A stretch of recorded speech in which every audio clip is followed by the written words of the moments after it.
has visto ahí, debe ser Paraguay, uno de los países de nuestro continente que mayor respeto y mayor fuerza le da a su lengua originaria, donde se considera a la par prácticamente con el español.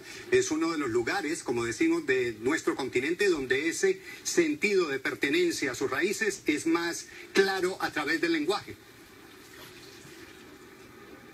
Oye, Félix, has hecho una acotación que nos tiene a todos los periodistas con la boca abierta. ¡Qué respeto por su lengua nativa, por el guaraní!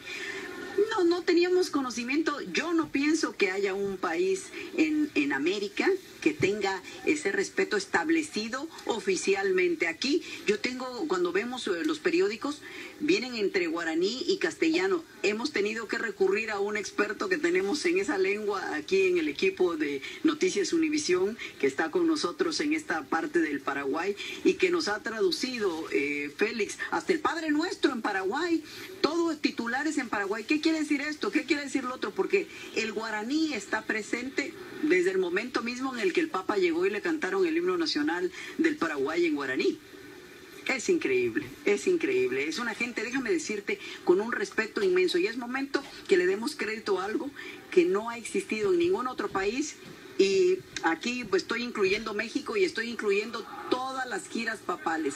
Es el primer país de una gira papal en el que yo veo que las fuerzas del gobierno y de seguridad, cuando tú les explicas que vas a un lugar que está acordonado, que por favor te permitan ir a trabajar, te dicen, a ver su credencial, pase usted. Aquí estamos para que Paraguay luzca ante el mundo como el país que mejor recibe al Papa. Eso es lo que ellos quieren mostrar. Eso es una educación y una caballerosidad y una gentileza que todos los medios de prensa se los agradecemos con el corazón.